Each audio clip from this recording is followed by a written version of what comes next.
ततो युद्धपरिश्रान्तं समरे चिन्तया स्थितम् रावणं जाग्रतो दृष्ट्वा युद्धाय समुपस्थितम्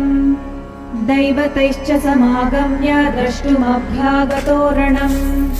उपगम्याब्रवीत् रामम् अगस्त्यो भगवान् ऋषिः राम राम महाबाहो शृणु गुह्यं सनातनम्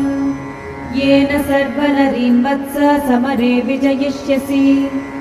आदित्यहृदयं पुण्यं सर्वशत्रुविनाशनम्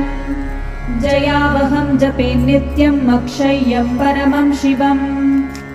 सर्वमङ्गलमाङ्गल्यं सर्वपापप्रणाशनम् चिन्ताशोकप्रशमनम् आयुर्वर्धनमुत्तमम् रश्मिमन्तं समुद्यन्तं देवासुरनमस्कृतम् पूजयस्व विवस्वन्तं भास्करं भुवनेश्वरम्।